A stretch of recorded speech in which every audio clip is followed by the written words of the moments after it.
Ito po yung Pulau Mawar guys sa taas ng bundok na gusto kong puntahan.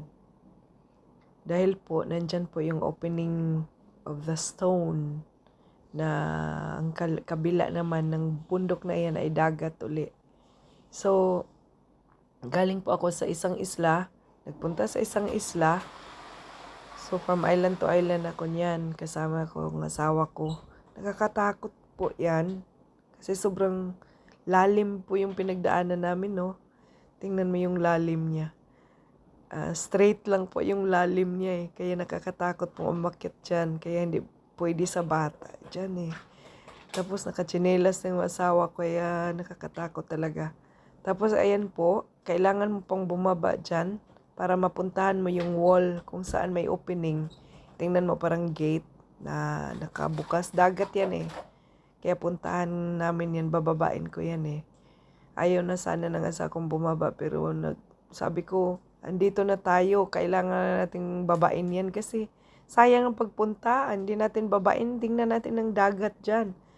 Kaya kahit takot na takot yung mga paa namin, syempre matagal na rin ako hindi nakaakit ng malalim eh, ng sobrang taas.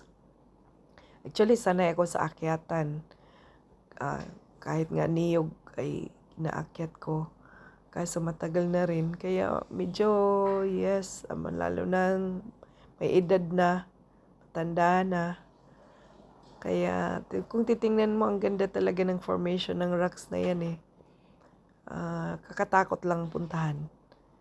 Adventure talaga. Tapos, kailangan mong may mga, kailangan talaga dyan guys na in case of emergency, may dala kang first aid na kit para in case kung anong mangyari, may gamit ka. So, kailangan naka-sapatos ka, complete. Ako, kompleto ako dyan. Asawa ko lang naka-tsinelas. Tapos, ayan yung mga rocks na from volcanic eruption daw yan eh. For millions of years ago, na nabasa ko doon sa geographical studies nila. So, ayan na, bumaba na si Cordapia. Pumunta na sa, hindi talaga magpapigil eh. Kasi gustong gusto talagang makita yung dagat. Ayan na, nagpunta na siya doon. Gusto niyang gapangin yung bato doon. Actually guys, masaya talaga ako dyan na napuntahan ko eh. At nakita ko yung place na naalala ko din kasi yung place namin sa Udlot, sa Bugo. Kasi maraming bato. Ganyan din, sobrang adventurous pag pupuntahan mo yung, especially yung palagi naming liliguan ng tatay ko dati. Namiss ko tuloy yung tatay ko. Ayan dagat yan tingnan mo. Ibang isla na naman yan eh. Pero part pa rin ng Pulau Mawar. So, isang part ng Marsen ang Pulau Mawar. At yung asawa ko kasi mahilig magnood ng YouTube. Nahanap niya sa YouTube. Tapos sabi niya sa akin, puntahan natin yan babe kasi parang adventure eh. Sabi ko, sige gusto kong mag-exercise. Kaya dahil malaki ng tiyan ko guys, gusto kong liliit naman ng konti. Kasi syempre, kulang na sa exercise. May edad ka, naka-change hormone na. Ayan na. Pinag-studyan ko rin makita yung mga bato dyan. Napaka-cute lang tingnan. Kasi, opening dyan daw, Milky Way, makikita mo dyan.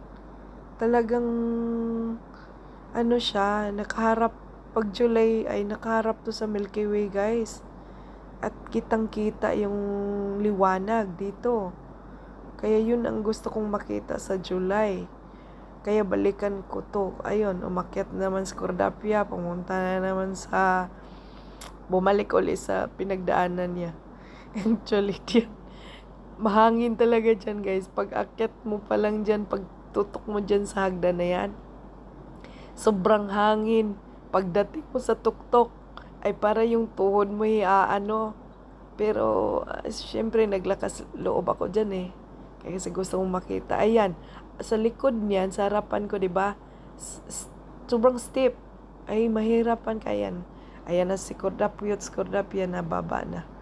Yung mga picture na, ano, at nauhaw na rin siya, uminom na ng tubig. Yan na. Yung mga picture kuha namin, guys. Ay, salamat at success ang aming adventure pala. Sa susunod po, thank you for watching. God bless. Bye-bye.